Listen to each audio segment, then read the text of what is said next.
दोस्तों, आज की जो वेब सीरीज है वो राजस्थान के एक इलाके में रहने वाले सीरियल किलर पर बेस्ड है। वो सीरियल किलर जो एक के बाद एक लड़कियों को अपने जाल में फंसाता है और उनको मार देता है, लेकिन पुलिस को उसके बारे में तब पता चलता है जब वो करीब 30 लड़कियों को मार चुका होता है। फिर पुलिस उसका पता लगाने के लिए क्या क्या पापड़ बेलती है और कैसे पता लगाती है कि ये सीरियल किलर कौन है, आपको तब पता चलेगा जब आप ये वीडियो पूरी देखेंगे। दोस्तों, वीडियो को स्किप मत करना वरना मजा खराब हो जाएगा। ये बात है मंडावा की, जो राजस्थान के झुंझुनू एरिया में स्थित है। ये है अंजलि भाटी, जो कि शेड्यूल कास्ट से बिलोंग करती है। ये बात मैं आपको इसलिए बता रहा हूँ क्योंकि यहाँ के लोग जात पात को बहुत मानते हैं। अंजलि के पिता ने उसको लड़की की तरह नहीं बल्कि एक लड़के की तरह पाला है और उसको खुद का सरनेम देने की बजाय अपनी पत्नी का सरनेम दिया है ताकि ये समाज में सिर उठाकर जी सके। लेकिन सबको पता है कि उसके पिता की कास्ट क्या थी, इसलिए ऊंचे घराने के लोग उनको अपने घर में भी नहीं घुसने देते थे। फिलहाल ये एक पुलिस वाली है और ये है Mandawa police station. SHO Devilal Singh SI Anjali और SI कैलाश को बताता है कि ठाकुरों की एक लड़की जिसका नाम रजनी ठाकुर है, उसको मुसलमानों का एक लड़का अल्ताफ भगा कर ले गया है। उस लड़के के घर वाले आए हैं, बात करके देखते हैं क्या कहते हैं। लड़के का भाई बताता है कि वे दोनों एक दूसरे से प्यार करते थे। SI कैलाश कहता है कि तेरे भाई की इतनी हिम्मत हो गई कि वो ठाकुरों की छोरी के साथ प्यार करने लगा। लड़के का बाप कहता है, साहब मैंने तो उसको बहुत समझाया था, ठाकुरों की लड़की से दूर रहो। वो खुद तो भाग गया लेकिन हमको फंसा गया। फिर अल्ताफ का भाई बताता है कि वे लोग भागकर शादी करने वाले हैं। फिर वो अल्ताफ की फोटो भी दिखाता है। अल्ताफ का बाप डर रहा था, इसलिए SHO देवीलाल उसको कहता है कुछ दिन के लिए आप गांव छोड़कर चले जाओ। फिर वो कैलाश को कहता है कि इनकी स्टेटमेंट लेकर इनको सीकर तक छोड़कर आओ। ये है आनंद स्वर्णकार, ये लड़कियों के एक कॉलेज में हिंदी का प्रोफेसर है। ये बहुत ही साधारण और सुलझा हुआ आदमी है। इसके जीवन का एक ही उद्देश्य है, बस लोगों को ज्ञान बांटना। स्कूल के बाद जब ये अपने घर जा रहा था तो ये बस स्टैंड पर खड़ी एक लड़की को पूछता है, क्या आप मोंटी की बहन हो? चलिए मैं आपको घर छोड़ देता हूँ। लेकिन वो लड़की बिना कोई जवाब दिए बस में बैठकर चली जाती है। फिर ये अपने घर जाता है। इसकी फैमिली में एक बेटा और एक पत्नी है जिसका नाम वंदना है। ये एक मारवाड़ी 7 स्टार होटल में काम करती है और फिलहाल ये वहीं पर जा रही है। अगले सीन में हम देखते हैं कि गांव का एक गरीब आदमी जिसका नाम मुरली है पुलिस स्टेशन जाता है। उसकी बहन कृष्णा चंदाल कई दिनों से गायब थी। हवलदार उसे कमरे से बाहर जाकर बात करने के लिए कहता है और कहता है कि वो अपनी मर्जी से भागी थी। मुरली कहता है, साहब भागी तो थी लेकिन अब तक उसने एक बार भी फोन नहीं किया, हमें उसकी चिंता हो रही है, उसका फोन भी बंद आ रहा है। हवलदार कहता है, हो सकता है वो तुम लोगों से बात ही ना करना चाहती हो, घर जा और हुक्का पी। फिर उसके जाने के बाद वो अपने कमरे में अगरबत्ती जलाता है ताकि रूम शुद्ध हो जाए। तभी वहाँ मैडम भाटी आती है। वो SHO को बताती है कि मैं कोर्ट गई थी, रजनी ने वहाँ शादी के लिए एप्लीकेशन दी है। SHO कहता है मियाँ बीवी दोनों राजी हैं, लेकिन ये समाज के ठेकेदार इसको मुद्दा बना रहे हैं। दूसरी तरफ आनंद की पत्नी वंदना जहाँ पर काम किया करती थी वहाँ पर उसका एक लड़के के साथ अफेयर चल रहा था, लेकिन आनंद इस बात से बेखबर था। फिर अगले दिन मुरली फिर से पुलिस स्टेशन आता है और पुलिस स्टेशन के बाहर SI कैलाश को अपनी बहन का पता लगाने के लिए कहता है। कैलाश भी उसको समझाता है कि तुम्हारी बहन भागी है और ढूंढा उसको जाता है जो गुम हो जाता है। ऊपर से तुम्हारी बहन बालिग है, हम कुछ ना कर सकते। पुलिस के इस जवाब से मुरली टूट जाता है। इतने में वहाँ पर विधायक की पार्टी के आदमी आ जाते हैं। वहाँ आकर वे सभी शोर मचाने लगते हैं और नारे लगाने लगते हैं। इतने में वहाँ विधायक महिपाल भी आ जाता है। वो अपने साथ अल्ताफ को भी लेकर आया था जिसका मुंह काला किया हुआ था। फिर वो भाषण देता है कि अपने धर्म और अपने घर की बेटियों के लिए हम खून बहा देंगे। फिर वो पुलिस स्टेशन जाता है और SHO को बुलाने के लिए कहता है। मुरली पीछे खड़ा ये सब कुछ देख रहा था। अब उसे सब कुछ समझ में आ जाता है कि पुलिस ऐसे कार्रवाई नहीं करने वाली। फिर वो भी उन लोगों के बीच जाकर नारेबाजी करने लगता है। फिर वो इस पार्टी के युवा नेता से जाकर मिलता है और कहता है कि मेरे केस पर भी पुलिस ध्यान नहीं दे रही, एक गैर हिंदू लड़का लेकर भाग गया मेरी बहन को भी। पुलिस स्टेशन के अंदर SHO अल्ताफ को लॉकअप के अंदर डालने को कहता है क्योंकि ये ठाकुरों की लड़की को लेकर भाग गया था। फिर विधायक साहब कहते हैं कि मुरली की बहन को भी ढूंढो। फिर SHO कहता है कि ये बाहर का हल्ला बंद करा देंगे तो काम करने में आसानी होगी। फिर मैडम भाटी मुरली से पूछताछ करती है। मुरली मैडम को अपनी बहन की फोटो दिखाता है और कहता है कि भागने से पहले ये एक चिट्ठी लिख कर गई थी। करीब 1 महीना पहले उस लड़के का फोन आया था। जब मैंने अपनी बहन से बात करने को कहा तो उसने कहा वो शर्मिंदा है, बात नहीं करना चाहती। उस लड़के का नाम इमरान था। जाने से पहले वो थोड़े बहुत गहने और अकाउंट से 40,000 रुपए निकाल कर ले गई। फिर मैडम उसको उसकी बहन कृष्णा का नंबर लिखवाने के लिए कहती है। तभी SHO साहब लॉकअप में जाते हैं और अल्ताफ को अपना चेहरा साफ करने को कहते हैं। वो कहता है, साहब रजनी खुद मेरे साथ भागी थी, मैं बेकसूर हूँ। SHO कहता है, मैं जानता हूँ तुम्हारी जान को खतरा था, इसीलिए तुमको लॉकअप में बंद कर रखा है। फिर अल्ताफ रोते हुए अपना चेहरा साफ करता है। जब मैडम भाटी लापता हुई लड़की कृष्णा चंदाल की फोटो नोटिस बोर्ड पर लगा रही थी, तब एसएचओ उसे अपने साथ चलने को कहता है। ये लोग रजनी का बयान लेने के लिए ठाकुर साहब के घर जाते हैं। एसएचओ ठाकुर को कहता है कि आपकी बेटी से पूछताछ करनी थी। ठाकुर एसएचओ को अंदर ले जाकर कहता है कि इस छोरी को हमारे घर में लाने की हिम्मत कैसे की आपने? सरनेम बदलने से जात नहीं बदलती। फिर एसएचओ कहता है जाति पर भेदभाव करने के जुर्म पर सरकार ने बड़े बड़े कानून बना रखे हैं। ठाकुर कहता है हमारे यहाँ खुद के कानून है, आप जाइए, हमारी बेटी को कोई बयान नहीं देना। वो बहुत कुछ झेल कर आई है, अभी बहुत घबराई हुई है। 2-3 दिन में जब वो ठीक हो जाएगी तो हम खुद थाने आएंगे। तभी एसआई कैलाश एसपी साहब के पास जाता है। वो कहता है कि कृष्णा चंदाल के फोन की डिटेल्स निकालने के लिए आपकी परमिशन चाहिए। फिर वो एसपी साहब को कहता है कि मैं अंजलि भाटी का सीनियर हूँ, लेकिन वो मुझसे बदतमीजी से बात करती है। एसपी कहता है तुम सीनियर थे, रिश्वत लेते पकड़े गए थे, इसलिए तुम्हारा डिमोशन हो गया था। अभी तो वही सीनियर है, सही समय आने पर तुम्हारा प्रमोशन भी कर दूंगा और ट्रांसफर भी। तभी अंजलि भाटी मुरली के घर जाती है। मुरली की माँ कहती है कि अच्छा हुआ वो भाग गई, वरना उसकी शादी में बहुत दहेज देना पड़ता और बिन ब्याहे अपने भाई के ऊपर कब तक बोझ बनी बैठी रहती। एक तो वो मुंह काला कर गई, ऊपर से ये बार बार पुलिस स्टेशन जाकर हमारा मजाक उड़वा रहा है। अब भाग गई तो चाहे कुएं में गिरे, हमारे सिर से बोझ उतरा। मुरली कहता है पता तो होना चाहिए जिंदा है या मर गई। फिर मैडम कृष्णा का कमरा देखने के लिए जाती है। 6 महीने पहले कृष्णा के लिए एक रिश्ता भी आया था। लड़के वालों ने दहेज में टीवी, बेड, फ्रिज के अलावा एक मोटरसाइकिल भी मांगा था। मुरली के पास इतना पैसा नहीं था। फिर कृष्णा सिलाई का काम करने लगी।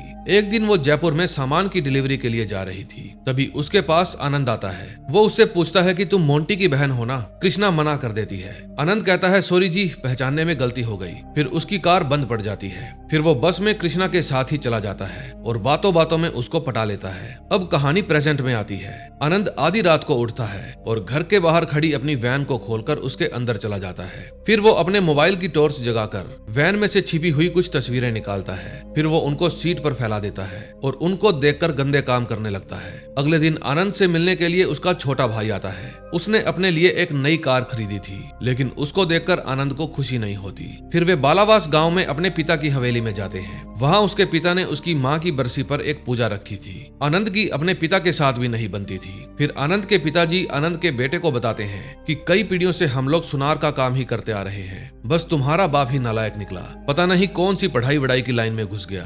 अगले सीन में हम देखते हैं कि एसपी साहब एसएचओ के पास फोन करते हैं और कहते हैं कि विधायक आएगा तुम्हारे पास उस रजनी वाले केस को लेकर। एसएचओ कहता है सर, लड़का इनोसेंट है, उस पर कोई भी केस नहीं बनता। एसपी कहता है नहीं बनता तो बनाओ, और इतना भी काम नहीं होता तो अपना इस्तीफा दे दो, मैं कल एक टीम भेजूंगा अल्ताफ को झुंझुनू ले जाने के लिए। तभी वहां पर विधायक जी आ जाते हैं। वो कहते हैं कि एसपी साहब का फोन तो आ ही गया होगा, और फिर वो पैसों का एक लिफाफा एसएचओ के सामने फेंक देता है। फिर रात को एसएचओ अंजलि के पास फोन करता है और कहता है कि ऊपर से प्रेशर है, अल्ताफ के खिलाफ कंप्लेंट लिखनी पड़ेगी, कल उसको झुंझुनू ले जाने के लिए कुछ लोग आ रहे हैं, अगर वो झुंझुनू गया तो हम कुछ भी नहीं कर पाएंगे। रात को आनंद दबे पांव अपने बेड से उठता है और अपनी वाइफ का फोन उठाकर उसको अनलॉक करके बाथरूम में जाता है। फिर वो उसकी चैटिंग पढ़ लेता है और उसको पता चल जाता है कि उसका किसी के साथ अफेयर चल रहा है। अगले दिन सुबह सुबह एक हवलदार अल्ताफ को शौचालय लेकर जाता है। तभी वहां पर दबे पांव 2 लोग आते हैं। वे उस हवलदार की कनपट्टी पर बंदूक रख के उसको बांध देते हैं। फिर वे अल्ताफ को किडनैप करके अपने साथ ले जाने लगते हैं। वे उसको नीले रंग की कार में बिठाकर उस गांव से दूर ले जाते हैं और हाईवे पर खड़े एक ट्रक के पास गाड़ी रोकते हैं। उनमें से एक किडनैपर उसको पैसे देता है और कहता है कि ये ट्रक वाला तुम्हें मनाली छोड़ देगा,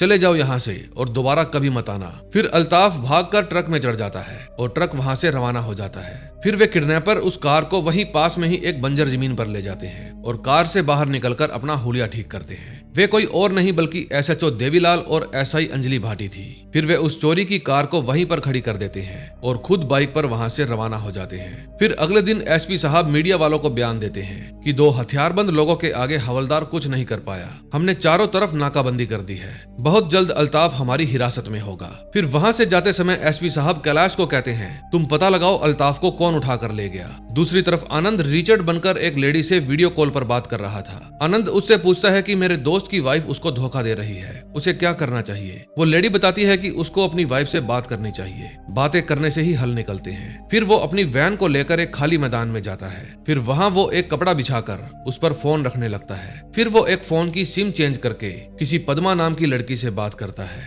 उस लड़की को इसने अपना नाम रमेश बताया हुआ था। वो लड़की इसको कहती है कि दोबारा कॉल की तो मैं पुलिस में कंप्लेंट कर दूंगी। फिर आनंद अपनी सिम को निकालकर तोड़ देता है। तभी हम देखते हैं कि मैडम अंजलि भाटी कृष्णा के काम पर जाती है। उसकी दोस्त बताती है कि वो किसी विजय नाम के लड़के से बात करती थी। इससे अंजलि को डाउट हो जाता है कि उसके भाई ने तो किसी मुस्लिम लड़के का नाम बताया था। फिर कैलाश अंजलि को बताता है कि मुझे उस लड़की की डिटेल्स पता चल गई है जिसके साथ कृष्णा घंटों तक बातें किया करती थी। उसका नाम जावेद है। फिर वे दोनों एसएचओ के सामने बहस करते हैं। अंजलि कहती है कि वो विजय से बात किया करती थी। कैलाश कहता है मैंने उसकी फोन की डिटेल्स चेक करवाई है, वो किसी जावेद नाम के लड़के से बात किया करती थी। फिर एसएचओ कहता है जाकर मुरली से पूछो उसने एफआईआर में इमरान का नाम क्यों लिखवाया था। फिर कैलाश विधायक को फोन करके बता देता है कि कृष्णा मुकुंदगढ़ में रहने वाले किसी जावेद से बात किया करती थी। फिर विधायक मुरली के पास फोन करके बताता है हम मुकुंदगढ़ जा रहे हैं तुम्हारी बहन को वापस लाने, देश की नैया ऐसे डूबने नहीं देंगे। इतने में वहाँ पर अंजलि आ जाती है। वो कहती है कि तू इमरान का नाम ले रहा था लेकिन वो किसी जावेद से बात किया करती थी और उसकी सहेलियों ने बताया है कि वो किसी विजय से बात करती थी।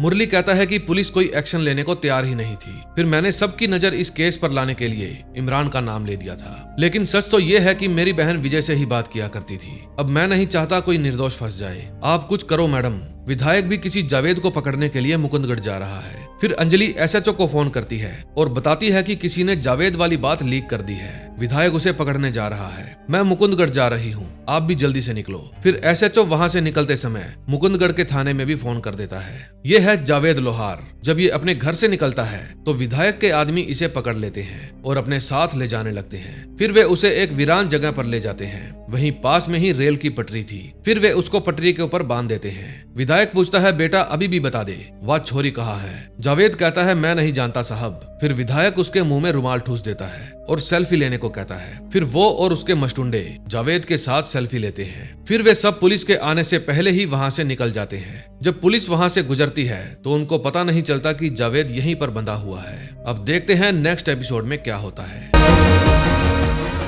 सेकंड एपिसोड में हम देखते हैं ट्रेन तेजी से चलती हुई जावेद की तरफ ही आ रही थी। इतने में वहां अंजलि भी आ जाती है। उसकी नजर वहां पर पड़े एक पीले कपड़े पर पड़ती है। वो समझ जाती है कि ये विधायक की पार्टी के बंदों का कपड़ा है। तभी उसकी नजर जावेद पर भी पड़ जाती है। वो पटरी पर बंधा हुआ था। फिर वो भागकर वहां जाती है और ट्रेन के आने से पहले ही उसके हाथ पैर खोलकर उसकी जान बचा लेती है। फिर उसको थाने में ले जाकर उसकी पूछताछ की जाती है कि तुम कृष्णा चंदेल को कैसे जानते हो। वो कहता है कि मैं किसी कृष्णा को नहीं जानता। कैलाश कहता है हमारे पास कृष्णा की कॉल रिकॉर्ड है और जिससे वो बात किया करती थी वो नंबर तुम्हारे नाम पर है। जावेद कहता है कि नंबर जरूर मेरे नाम पर है लेकिन यूज मेरी बहन किया करती थी। वो 6 महीने से लापता है। मैंने उसकी कंप्लेंट भी लिखवा रखी है। उसका नाम फातिमा लोहार है। अम्मी के सारे गहने ले गई और करीब 10,000 रुपए भी। उसका किसी लड़के के साथ चक्कर चल रहा था। फिर ऐसा ही कैलाश उन दोनों को साइड पर ले जाकर कहता है ये सच कह रहा है, इसने कंप्लेंट भी लिखवाई थी। फिर एसएचओ कहता है कि इसकी बहन की भी फुल डिटेल्स निकलवाओ और देखो वो किस किस से बात किया करती थी और यहाँ के एसएचओ को कहकर 2 कांस्टेबल की ड्यूटी लगवा दो इसके घर के बाहर, इसकी जान को खतरा है। अगले सीन में हम देखते हैं कि आनंद अपने भाई के पास जाता है और उसे बताता है कि कल मैं बालावास जा रहा हूँ पिताजी के पास। फिर उसका भाई उसे समझाता है कि छुट्टी के दिन तो अपने परिवार को टाइम दे दिया करो।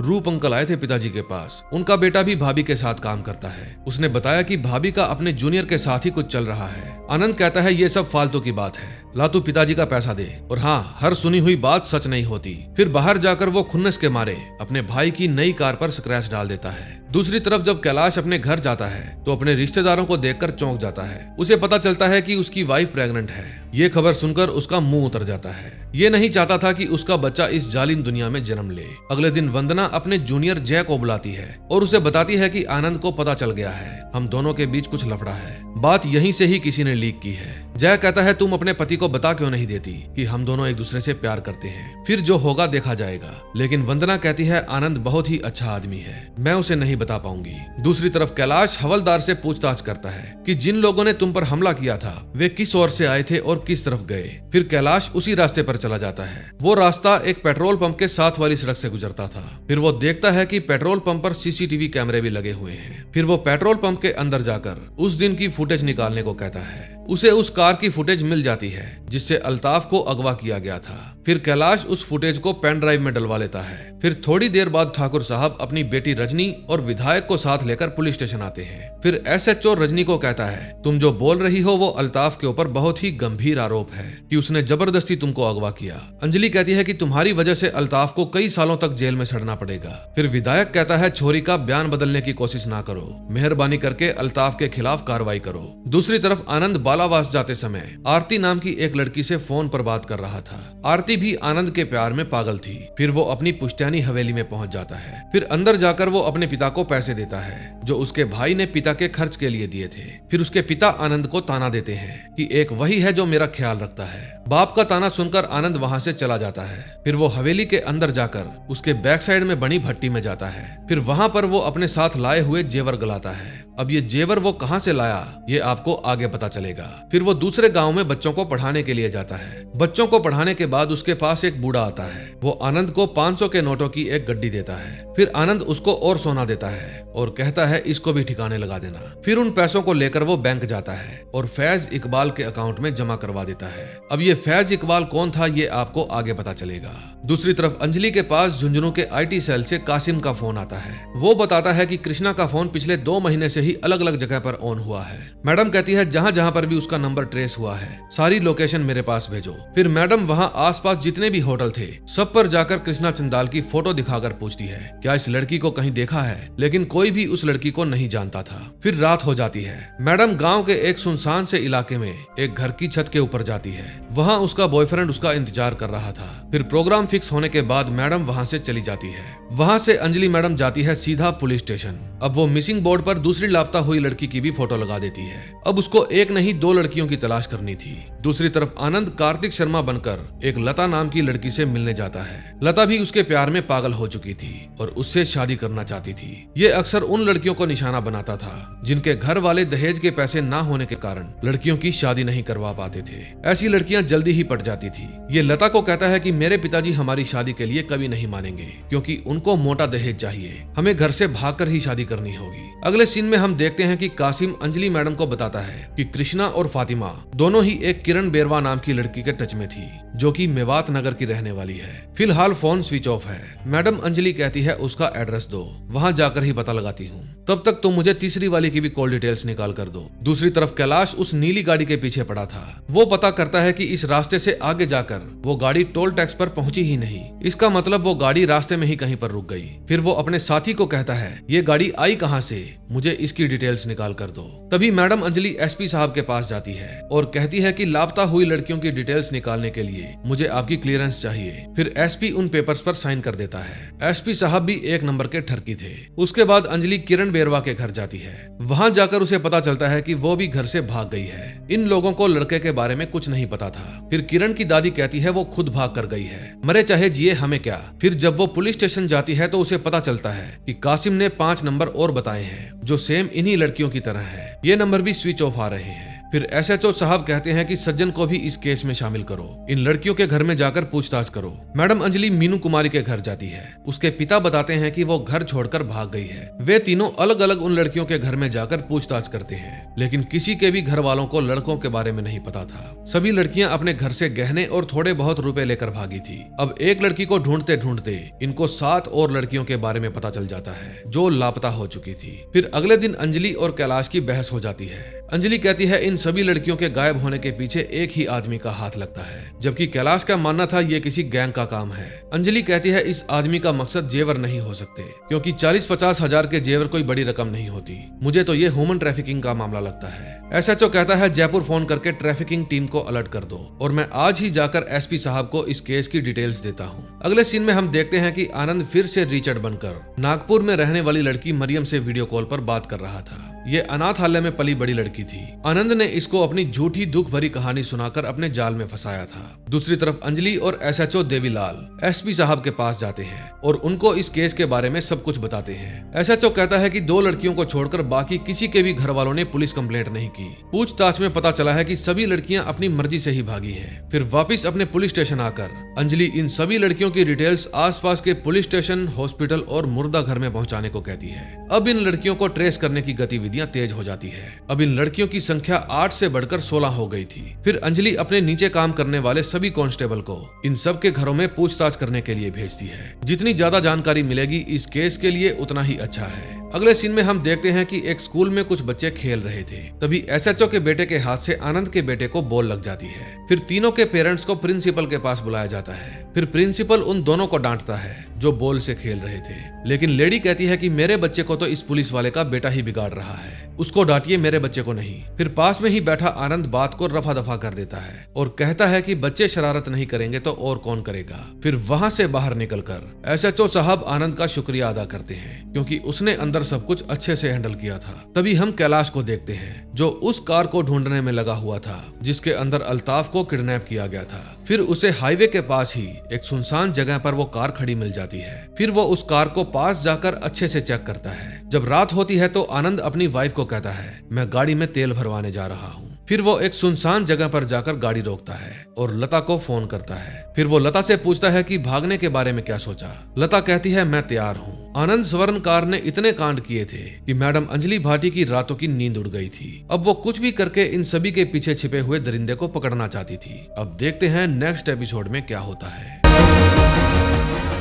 थर्ड एपिसोड में हम देखते हैं कि कासिम मैडम अंजलि को फोन करके बताता है कि मुझे 4 नंबर और मिले हैं। इनमें से एक नंबर अभी भी चालू है, उसका नाम सिंधूरा जोया है। 2016 में इस नंबर से किसी सादिया नाम की लड़की से कई बार बात हुई। इसका एड्रेस सिक्कर का है, लेकिन फोन 2 साल से जयपुर में चल रहा है। फिर मैडम अंजलि सिंधूरा के फोन पर कॉल करती है, लेकिन वो फोन अटेंड नहीं करती। फिर मैडम एक हवलदार को उसके सिक्कर के एड्रेस पर भेजती है और कहती है कि वहां पर जाकर उसके बारे में पता करो। फिर वो हवलदार उस पते पर जाता है तो एक लेडी दरवाजा खोलती है। वो कहती है कि यहाँ पर सिंधूरा नाम की कोई लड़की नहीं रहती। दूसरी तरफ आनंद क्लास में सभी लड़कियों का टेस्ट लेता है। वो क्लास में एक सुरेखा नाम की लड़की की काफी तारीफ करता है। सुरेखा भी आनंद की तरफ अट्रैक्ट थी। फिर वो सुरेखा को उसका पेपर वापस करता है और कहता है कि आखिरी पेज पर मैंने तुम्हारे लिए कुछ टिप्पणियां लिखी हैं, पढ़ लेना। फिर जब वो लाइब्रेरी में जाकर उस पेपर को चेक करती है तो उसके अंदर एक सूखा हुआ गुलाब का फूल पड़ा था। उसको देखकर सुरेखा खुश हो जाती है। दूसरी तरफ अंजलि और कैलाश को कृष्णा का पता चल जाता है। वो 2 महीने से ही एक मुर्दा घर के फ्रिज में पड़ी थी।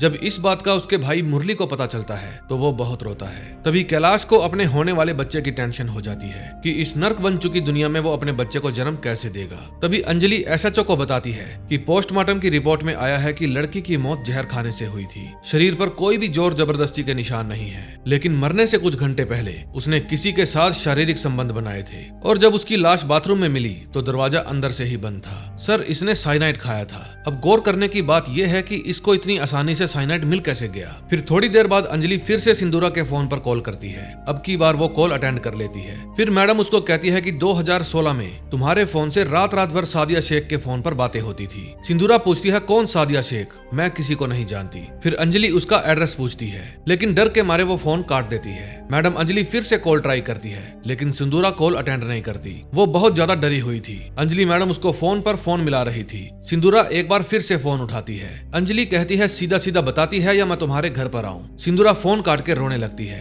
और फिर वो ऊपर से कूदकर खुद की जान लेने की सोचती है, लेकिन तभी उसको अपने बच्चे के रोने की आवाज आती है। फिर वो अपना फैसला बदल देती है और रूम से बाहर आ जाती है। दूसरी तरफ सुरेखा आनंद के लिए एक लव लेटर लिख रही थी और फिर लेटर कंप्लीट करके वो उसे पेपर में छिपा देती है। अगले सीन में हम देखते हैं कि एक आदमी आनंद की वैन साफ कर रहा था। फिर आनंद कहता है अंदर से भी साफ कर देना। फिर वो पीछे का दरवाजा खोल के अपनी वैन स्टार्ट करने चला जाता है। इतने में उसका बेटा वहां आता है। वो वहां पर पड़ी पेटी में से एक फोन निकाल लेता है और अपनी जेब में छिपा लेता है। फिर जब आनंद अपनी वैन लेकर वहां से निकलता है तो रास्ते में वो लता को फोन करता है। वो उसको आज ही घर से भगाने वाला था। उसने चूरू में एक होटल भी देख लिया था। उसके बाद वो आरती नाम की एक लड़की से बात करता है। बातें करता करता वो अपने गांव बालावास पहुंच जाता है। फिर वो अपने पिताजी के साथ बैठकर भोजन करता है। उसके पिताजी उसको कहते हैं कि तेरी बहू ने पूरे समाज में मेरी नाक कटा दी, तू मर्द बन और अपनी लुगाई पर थोड़ा लगाम कस। आज तक एक भी रुपया तूने अपने बाप को खर्च करने के लिए नहीं दिया, तुझसे तो तेरा भाई अच्छा है। ये ताने सुनकर आनंद उठकर वहां से चला जाता है।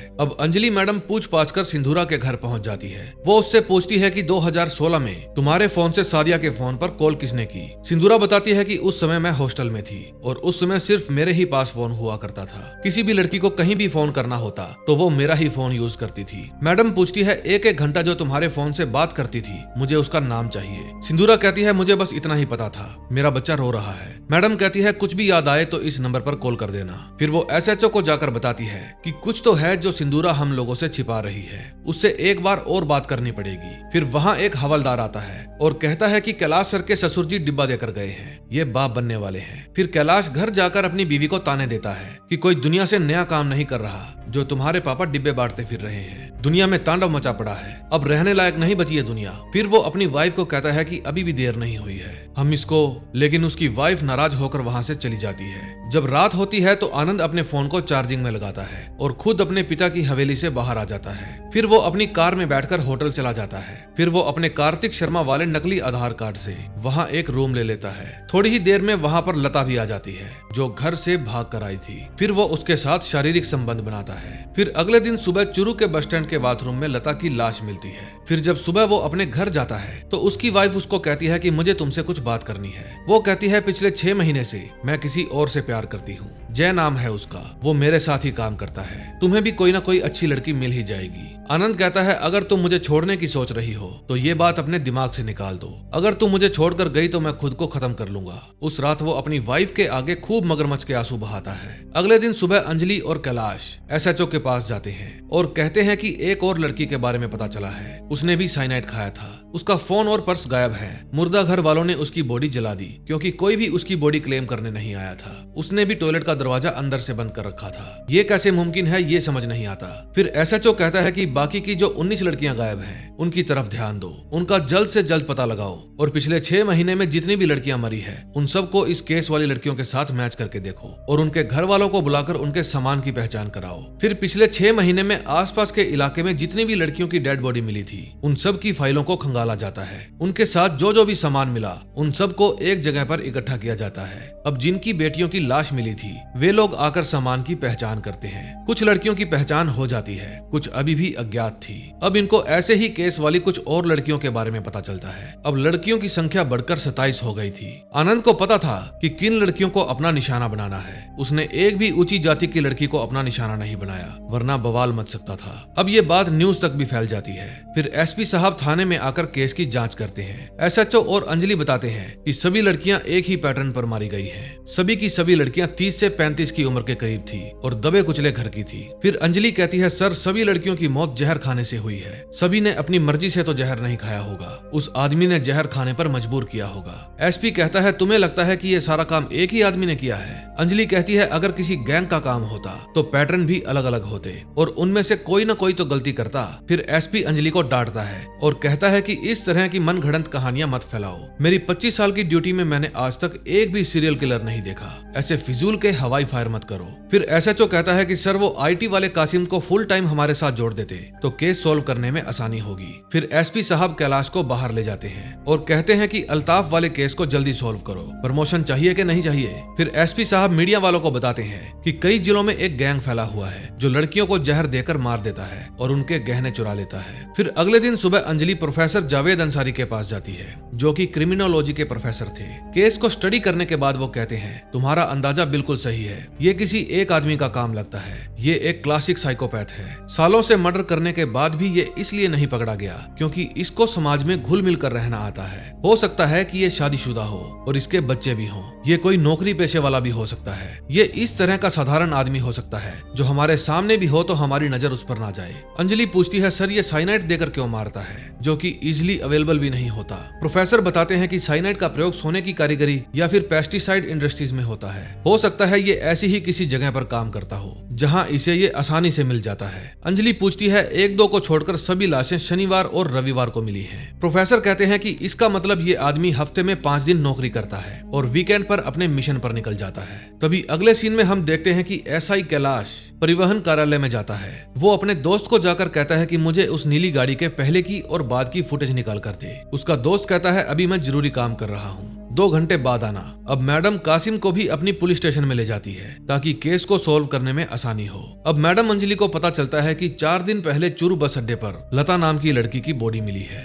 और तब से ही उसका भी फोन बंद आ रहा है। फिर वो उसका एड्रेस पता करके पूछताछ के लिए उसके घर जाती है। तभी अगले सीन में हम देखते हैं कि आनंद अपनी वैन में बैठकर एक हेयर ड्रायर के साथ छेड़छाड़ कर रहा था। तभी जय नाम का वो आदमी जिसका उसकी वाइफ से अफेयर चल रहा था, नहाकर अपने रूम में जाता है। फिर जैसे ही वो अपने बाल सुखाने के लिए हेयर ड्रायर निकालता है तभी उसको शौक लग जाता है और उसकी मौत हो जाती है। अब आनंद ने बड़ी ही सफाई से अपने रास्ते का कांटा साफ कर दिया था।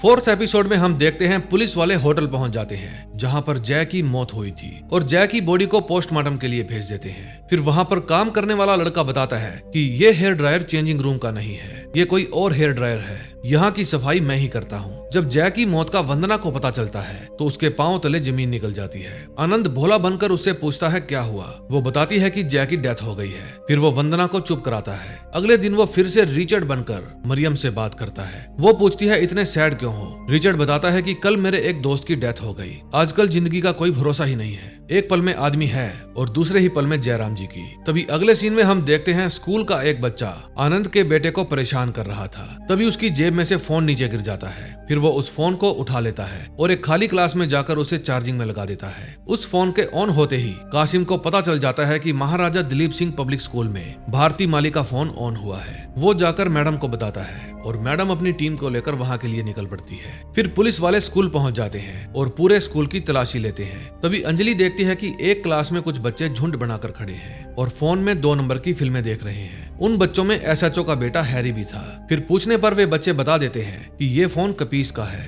फिर कपीस को बुलाया जाता है। फिर वो डरते हुए बताता है कि ये फोन मेरे पापा की वैन में था, मैंने उनको बिना बताए ही ले लिया। फिर प्रिंसिपल बताता है कि इसके पापा एक स्कूल में हिंदी टीचर हैं। वे गांव के बच्चों के लिए निशुल्क मोबाइल वैन चलाते हैं और किताबों की भी फ्री सेवा करते हैं। फिर वहां से बाहर निकलकर एसएचओ अपने बेटे को देखकर सोचता है ये जरूर मेरा नाम रोशन करेगा। फिर एसएचओ कैलाश को कहता है कि तुम जाकर प्रोफेसर को पुलिस स्टेशन लेकर आओ और अंजलि को कहता है कि तुम जाकर वैन की जांच के लिए वारंट निकलवाओ। फिर कैलाश आनंद को उसके स्कूल में लेने जाता है। फिर पुलिस स्टेशन में ले जाकर एसएचओ और अंजलि उससे पूछताछ करने आते हैं। फिर अंजलि उसको फोन दिखाकर पूछती है पहचानते हो इसको, ये कपीस को तुम्हारी वैन में से मिला है। आनंद बताता है कि मेरी वैन में ऐसे और भी फोन पड़े हैं, मैंने एक खोया पाया बक्सा बनाया है। जब भी किसी की खोई हुई चीज मुझे मिलती है तो मैं उसको उसके अंदर रख लेता हूँ। जब कोई ढूंढता हुआ आता है तो मैं वो चीज उसको वापस कर देता हूँ। फिर अंजलि उसको अपना नंबर लिखने के लिए कहती है और पूछती है कि कहाँ मिला था ये फोन। आनंद कहता है कि जगह तो अच्छे से याद नहीं, लेकिन करीब 2 साल से ये फोन मेरे ही पास है। मैं किसी गाँव में एक कहानी सुनाने गया था, जब मैं अपना सामान समेट रहा था तब ये फोन मुझे वहाँ पर पड़ा मिला। फिर बाहर जाकर एसएचओ उसकी वैन चेक करने के लिए कहता है। अंजलि आनंद के नंबर को कासिम के पास भेज देती है और चेक करने के लिए कहती है। फिर वे आनंद के पास जाकर उसको वैन चेक करने के लिए वारंट दिखाते हैं। उसके बाद आनंद पुलिस वालों को अपनी वैन चेक करवाने के लिए ले जाता है। अंजलि वैन के अंदर जाकर वैन को चेक करने लगती है। फिर वो खोया पाया बक्सा खोलकर देखती है। आनंद को इस बात का पहले ही पता चल गया था कि उसकी वैन में से फोन गायब है, इसलिए उसने अपनी वैन में से पहले ही सब कुछ ठिकाने लगा दिया था। उसकी वैन में 2 फोन के अलावा और कुछ नहीं मिलता और वे फोन भी आनंद ने जानबूझकर रखे थे। फिर अंजलि पूछती है कि वैन को साफ कौन करता है। नंबर 2 उसका। आनंद बताता है कि एक लड़का सफाई करने आता तो है लेकिन उसका नंबर नहीं है। अब जब भी वो आया तो मैं उसको पुलिस स्टेशन भेज दूंगा। फिर अंजलि एसएचओ से पूछती है कि इस वैन को जब्त कर सकते हैं क्या। फिर एसएचओ कहता है हर चीज का प्रोटोकॉल होता है, फिलहाल ऐसा नहीं कर सकते। इतने में आनंद का भाई शिव भी वहाँ आ जाता है और पूछता है क्या हुआ। आनंद बताता है कोई जांच चल रही है, इतना तो मुझे भी नहीं पता क्या बात है। फिर उनके जाने के बाद आनंद पूछता है कि तू यहाँ क्या कर रहा है। शिव बताता है कि मुझे भाभी का फोन आया था, उन्होंने कहा पुलिस आई है इसीलिए मैं चला आया।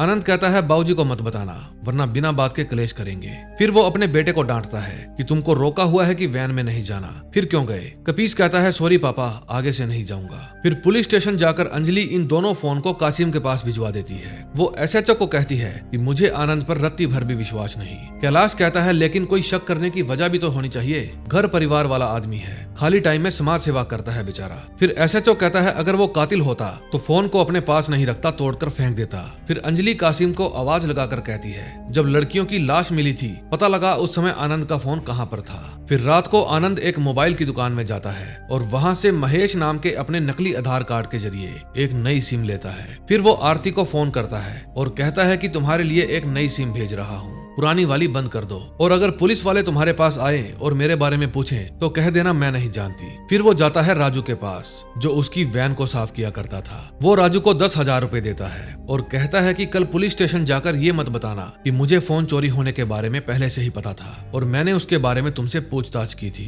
बस बोल देना कि मुझे किसी बात का नहीं पता। ऐसे ही फोन चोरी होने का मेरे बच्चे पर इल्जाम आ रखा है। दूसरी तरफ जब एसएचओ साहब अपने घर जाते हैं तो वो अपनी बेटी को बाहर भेजकर अपने बेटे से बात करते हैं। हैरी कहता है प्लीज पापा मम्मी को मत बताना। एसएचओ उसे समझाता है कि इस तरह की गलत वीडियो देखकर मन में उत्सुकता होना आम बात है, लेकिन हर चीज का एक तरीका होता है। ये काम सही उम्र आने पर दोनों की मर्जी से होता है, और अगर तुम्हें कभी भी किसी चीज के बारे में भी पूछना है तो पापा से बेझिझक पूछ लेना। दूसरी तरफ अंजलि अपने क्रिमिनोलॉजी के प्रोफेसर के पास जाती है और उनको आनंद की रिकॉर्ड की हुई वीडियो दिखाती है। वो बताती है कि हमने सारी छानबीन की पर इसके बारे में कोई भी सबूत नहीं मिला। प्रोफेसर कहता है कि ये पता लगाओ इसको साइनाइड मिलता कहाँ से है और ये लड़कियों को उसे खाने के लिए मनाता कैसे है। इस तरह के लोग मौकाए वारदात से यादाश्त के तौर पर कुछ न कुछ सामान जरूर लेकर आते हैं और ऐसी जगह रखते हैं जो नजरों के सामने भी हो और लोगों की पहुंच से दूर भी हो, और ऐसी जगह सिर्फ एक ही थी, वो थी उसकी वैन। फिर उसके बाद अंजलि अपने घर जाती है और घर जाकर वो आनंद की आईडी खोलकर देखती है। उसकी आईडी से उसको उसकी पत्नी वंदना स्वर्णकार की आईडी पता चल जाती है। फिर वो रात को ही जॉगिंग करने के लिए निकल पड़ती है। वो जॉगिंग करती करती आनंद के घर के पास चली जाती है। फिर वो चुपके से उसकी वैन का लॉक खोलती है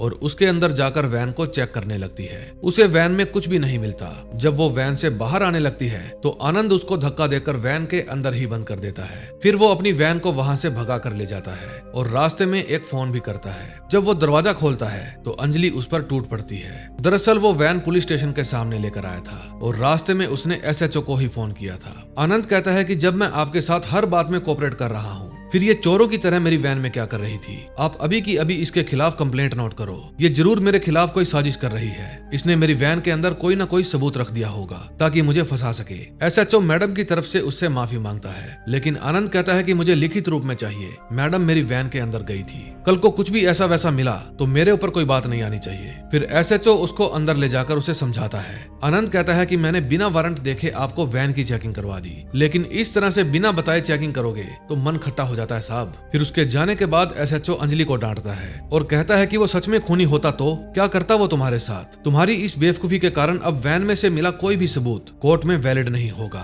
तभी हम देखते हैं कि अगले दिन अर्ली मॉर्निंग ठाकुर की बेटी रजनी घर से भाग जाती है। दूसरी तरफ आनंद को भी पता था कि वो पुलिस के शक के दायरे में है, इसलिए वो खुद को शरीफ साबित करने के लिए सुरेखा का लिखा हुआ प्रेम पत्र प्रिंसिपल को दे देता है। फिर उसके माँ बाप को बुलाकर उसकी कंप्लेंट की जाती है। फिर वो स्कूल में बनी अलमारी में से अपने रखे हुए सारे सबूत निकालता है और वहाँ से ले जाता है। अगले सीन में हम देखते हैं ठाकुर अपनी बेटी के खिलाफ कंप्लेंट लिखवाने पुलिस स्टेशन आता है और बताता है कि मैंने बड़ी ही मुश्किल से उसके लिए एक लड़का ढूंढा था, लेकिन उसने दोबारा घर से भागकर मेरी नाक कटवा दी। आप मेरी कंप्लेंट लिखो, ढूंढ निकालो उसे और घसीट कर लॉकअप में डाल दो। 1 लाख रुपया लेकर भागी है वो, अब से वो हमारे परिवार का हिस्सा नहीं रही। फिर ठाकुर के जाने के बाद अंजलि भी एसएचओ से रात वाली बात के लिए माफी मांगती है। फिर वो झुंझुनू के जिला कलेक्ट्रेट ऑफिस में जाती है और पूछती है कि किसी को अगर साइनाइड खरीदना हो तो उसका क्या प्रोसीजर है। उसे पता चलता है कि इसे खरीदने और बेचने के लिए लाइसेंस की जरूरत पड़ती है। इस लाइसेंस को डिस्ट्रिक्ट मजिस्ट्रेट ही पंजीकृत कर सकता है। फिर अंजलि जितने भी लोगों के पास लाइसेंस है उन सभी की लिस्ट मांगती है। फिर पुलिस स्टेशन में जाकर वो एसएचओ को समझाती है कि जितने भी खून हुए हैं इस एरिया के 100 किलोमीटर के दायरे में हुए हैं, इसलिए हो सकता है वो अपना फोन साथ लेकर जाता ही ना हो। लेकिन 3 मर्डर ऐसे भी हैं जो शनिवार और रविवार के अलावा दूसरे दिनों में किए गए हैं। ऐसे में उसने जरूर कॉलेज से छुट्टी ली होगी। फिर एसएचओ कैलाश को उसके कॉलेज में जाकर छुट्टी का पता लगाने के लिए कहता है। फिर वो अंजलि से पूछता है सिंदूरा से कोई बात हुई? अंजलि कहती है नहीं, वो फोन नहीं उठा रही। फिर वो सिंदूरा की आईडी चेक करके उसके हस्बैंड के बारे में भी पता लगा लेती है। दूसरी तरफ सिंदूरा घर के अंदर इसी केस से रिलेटेड न्यूज सुन रही थी और न्यूज सुनकर वो अपसेट हो जाती है। तभी हम देखते हैं कि आनंद ईंटों के भट्ठे पर जाता है। वहां जाकर वो अपने बैग में से फोन और फोटो निकालता है और उनको भट्ठे की आग में फेंक कर जला देता है और फिर वहां से चला जाता है। तभी मैडम अंजलि फिर से सिंधूरा के घर जाती है और बार बार बेल बजाती है। सिंधूरा इतनी ज्यादा डरी हुई थी वो फिर से खुद को मारने की कोशिश करती है। अब हो ना हो आनंद नाम के इस ताले की चाबी सिंधूरा ही लग रही थी। दोस्तों नेक्स्ट वीडियो में देखेंगे कि पुलिस आनंद को पकड़ने में कामयाब हुई या नहीं। दोस्तों वीडियो ज्यादा लंबी हो जाती इसलिए मैं इसका सेकंड पार्ट लेकर आऊंगा। सो अगर अब तक आपने हमारा चैनल सब्सक्राइब नहीं किया तो प्लीज कर लीजिए और बेल आइकन जरूर दबा लेना। मिलते हैं नेक्स्ट वीडियो में। Till then bye bye.